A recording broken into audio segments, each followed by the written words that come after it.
This episode is brought to you by PayPal. You had plans for the last days of summer. And back-to-school shopping has its own plans. School supplies, dorm essentials, your list doesn't stop. Neither does the spending. But when you pay in full with PayPal, you can pay over time.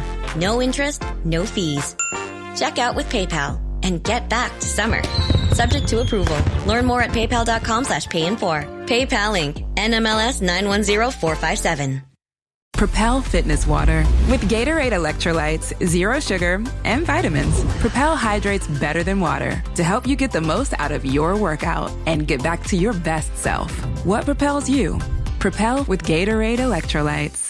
So good, so good, so good. New fall arrivals are at Nordstrom Rack stores now. Get ready to save big with up to 60% off brands like Vince, Steve Madden, Kate Spade New York, and Boss. Stock up on the latest trends like animal print, lace, and suede. Join the Nordy Club for free to unlock exclusive discounts, shop clearance, and new arrivals before anyone else, and so much more. Plus, you can buy online and then pick up your order at your favorite Rack store. It's fast and free. Great brands, great prices. That's why you Rack. From the Fifth Quarter Studios in Madison, Wisconsin, you're listening to Coach Unplugged. And now, your host, Steve Collins. Hey, everybody. Welcome to Coach Unplugged episode. I have no idea. But before we get going, I'd like to big a shout out to our two sponsors. First of all, Dr. Dish, the #1 shooting machine on the market. Go over, mention Coach Unplugged, they'll give you $450 off, and they'll take really good care of you. Before I forget too, if you like this podcast, go over and check out some of our other ones like High School Hoops, Coaching Youth Hoops, 5-Minute Basketball Coaching Podcast. If you're looking for that one defense that will work against anybody, the Funnel Down Defense Podcast, the Rule of 3 offense that will work at any level, go over and check those out. Leave a 5-star review. We would like those. But also go over and check out teachhoops.com. For coaches who want to get better. It's a one-stop shop for basketball coaches. It's resources, it's everything. It's what I would have wanted as a 27-year-old basketball coach. It's a roadmap to success on and off the court. And we offer a 14-day free trial because I'm a coach. I understand how it goes. Go over and check it out. Kick the tires around, see if it's for you. And if it's not, we'll part our ways and we'll say thank you and move on. But I guarantee you're going to love all the material. And the material we're always putting in teachhoops.com. But anyway, have a great day, everybody. Let's head off the podcast. All right. Welcome to Coach Unplugged. Sean, welcome back. Thanks, Steve. Appreciate it. Talked once. This one's going to be, I know the last one was really visual. So I'll put the links down below. I put it on my YouTube channel and those kind of things. So that was kind of a more visual and you kind of walking me through SportsVisio a little bit. But today will be more, if you're out for a jog or on that commute, you're going to be able to maybe listen to it a little bit easier. But Sean, why don't you introduce yourself again to the audience and just kind of tell us a little bit about your kind of basketball background? Sounds good. Well, thanks, Steve, for having me. Appreciate it. I'm Sean O'Connor. I'm the Chief Revenue Officer at SportsVisio. And probably more importantly for your audience, I've spent my entire life in sports and in youth sports. I grew up out in Washington State playing football in the fall, basketball in the winter, baseball as soon as the snow melted, and then everything all summer. I moved to Ireland about 12 years ago, and I tell people in many ways I traded, American sports for European sports with my kids. We spent a ton of time in soccer or football, as we call it in Ireland, and then more recently in basketball. So lifelong basketball fan. Not related to basketball. Zero related to basketball. Did you have relatives by your last name? Because my mom's maiden name was Mary Margaret McCormick, so there's some Irish in me. Did you move because you are an O'Connor and you have relatives, or did you move to Ireland for a different reason? We didn't move for that reason, but I tell you, it made it easier. Microsoft moved me over there. Okay. We had a great run. We're now citizens. So being an O'Connor makes it a little easier to integrate, I'd say. I know. My mother-in-law's maiden name's O'Connor too. So there's some, but I'm also a math teacher. And when you do the math on how much I'm Collins is actually an Irish name too. So Collins and McCormick, my mom and dad. But when you go back, I'm really only about 20% Irish. It's an exponential growth thing because it is. German. Yeah, it's like unless you stay some of and our never best friends leave. are Yeah. Some of our best friends are McCormick, so those are good names. That's a great name. It's a great name. The McCormicks like to have a good. I don't think any of my cousins or anything listen to this, but they definitely like to have a good time. They do. And my son studied over there, so we got to go to I'd never been to Ireland, so we got to go, and then got to go to the Guinness Brewery. Might be the smartest lease ever signed by Guinness Brewery. I think I saw that lease. It was a pretty good business deal there. 10,000 year lease. It's something crazy, isn't it? It's like, but anyway, it was fun. It was nice to go. Other than the driving and me having to drive on quote unquote the wrong side of the road, it was. It takes you about 2 weeks and you get used to it. It took me a week. By the end of the trip, I was good, and everybody in the car felt much better with me driving after the week. But it's the first, a lot of roundabouts. You have lots of roundabouts too. It is. Yep. Use your bunker. Yes, lots of roundabouts. All right. So tell me about game film. Why game film? Like, AI is the thing right now from someone that's been deep diving into it this summer for my teaching and my coaching. So why game film? Why was this the spot you went toward? For sure. So my background's multi-sport. I coach soccer teams. I coach basketball. I played American football. But really going back to my time at Gonzaga Prep High School out in Spokane, Washington, Mondays were film days. And I just grew this insane love for watching film. Most of those sessions were positive. Some of the sessions when I didn't play well were hard to get there, and they were direct and they were honest. I look back at those days and I think how hard it must have been for the coaches. All they had, it was simple. Like all they had was VHS. They had one VHS film. They hit play. They'd rewind. You'd watch the play over and over until they could dissect it thoroughly. And then you'd move to the next one. We sat in that classroom for 90 minutes on Mondays. I just looked through every play. I loved it. I'm sure some of my friends probably hated it. Some of the kids were falling asleep in the back if they didn't get into game time. But I love film, and it's one thing that I love about working at SportsVisio is we can make film digestible. Right. Being able to use AI to clip it up. The tools available for modern coaches, and we'd probably get into this, but there's so many ways that coaches can storytell. And really, to kind of sum it up, it's the best development tool that coaches have access to if it's used appropriately. Okay. So there's a couple things. First of all, from a high school teacher, we are in a visual world. We are like just come into a high school and that lets them use their phones, and you can see we're in a visual world.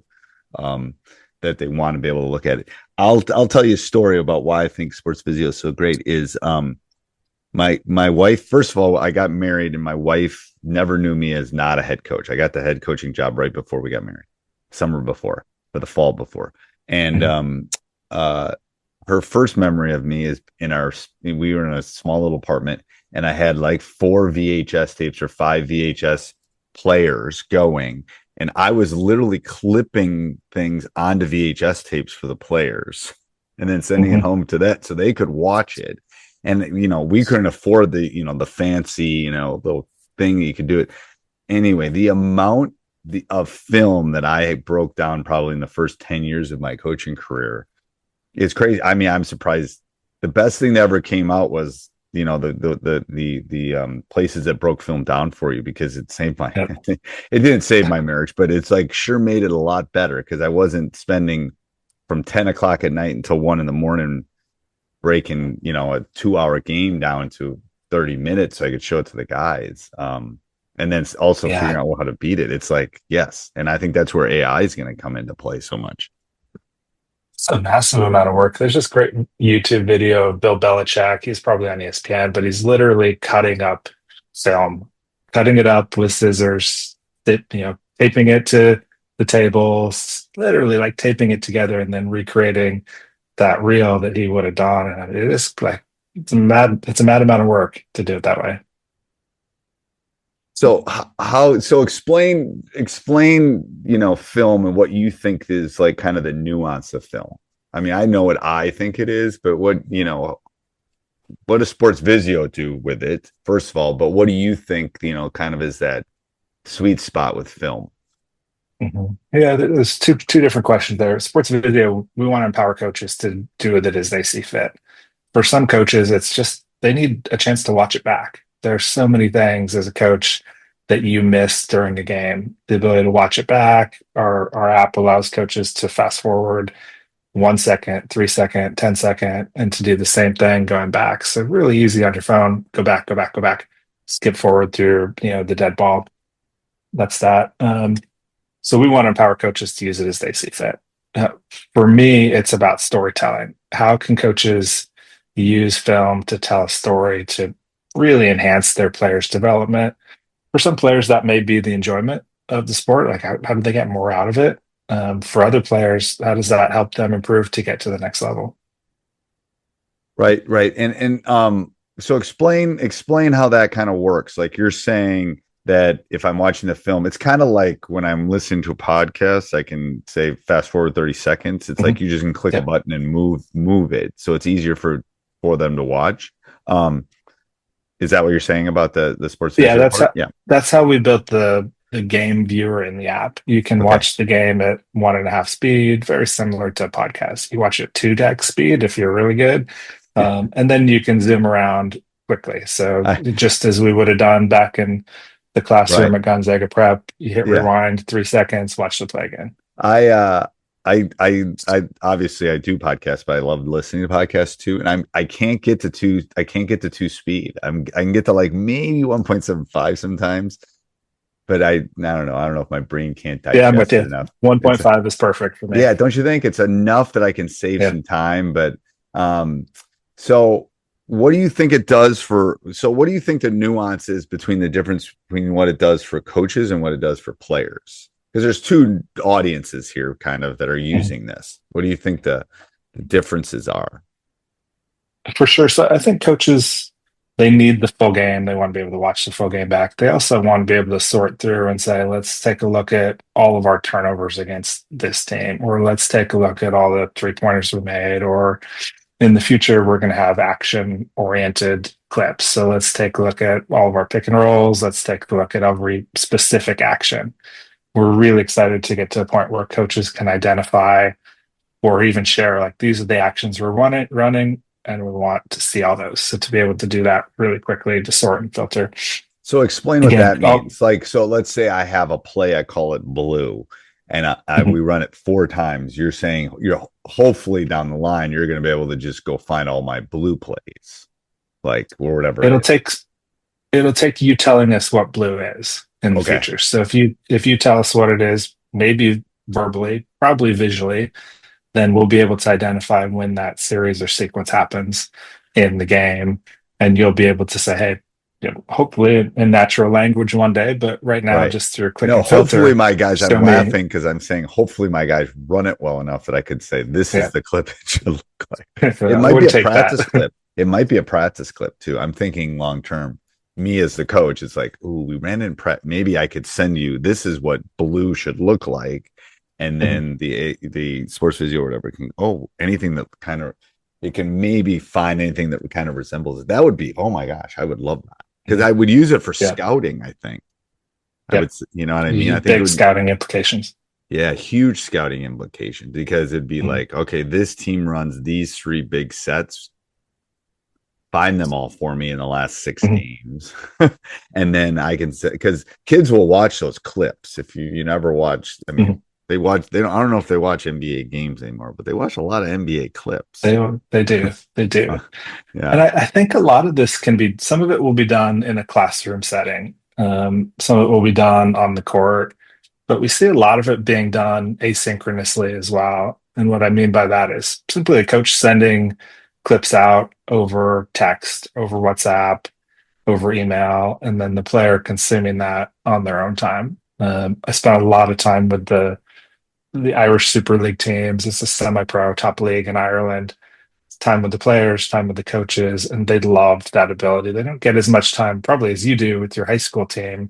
They get 2-3 sessions a week, but to be able to send out highlights from an opponent, to send those out over WhatsApp, and then players can consume those in their own time. I think that's one of the player implications. The other one that players talk most about is they just want to watch their best plays before the game. And so whether it's on the bus or in the locker room, let me kind of create my own mixtape here. Let me watch my 3-pointers. Let me watch those, my best assists or whatever the play is based on position, for visualization and just for their own confidence. Well, it's kind of like me sending them some Spark Notes or Cliff Notes or a study table. I'm using it as a teacher kind of analogy here. It's like, all right, here's again, 20 years ago, I was doing it on paper. Now I'm kind of doing it on clips, but it's like, here's their major offense. Here's their major defense. Here's their out of bounds play. So, and rather than, like you said, watching 2 hours worth, I can get it down to 5 minutes maybe. And they can, when they should be doing their English homework, they pull out their phone and they're doing it, but something like that. No, I think that's a great use of just from a teaching standpoint. It's because everyone, and you're right. It's like, I've had this discussion with other coaches too. Every kid learns differently. Some are going to do it visually. Some are going to do it better in the classroom. Some are going to do it better physically, like actually on the floor, walking through how I'm going to defend it. So it's like you're trying to this is adding to the toolbox that makes you a better teacher, because any good coach is a good teacher, in my opinion. How much more visual do you think your players are today than they were 10 years ago? Has that changed? Or huge, much more. I still think the actual physical part, there's part of the kids that need the tactile, here's what the ball screen looks like, and here's how I got to hedge on it, or I got to fight over it. They got to actually do it. But the thing is, what's nice is when you can do that part of it, and then you can show them the visual part. I would say the least amount is the paper, read it, I go here, there. We still give it to them because there's probably about 10% of them that like that, like here's our play and here's what it should look like. But the other 90% are either, doing it or seeing it on video. But I would say it's much more, it's doubled at least in the last 10 years.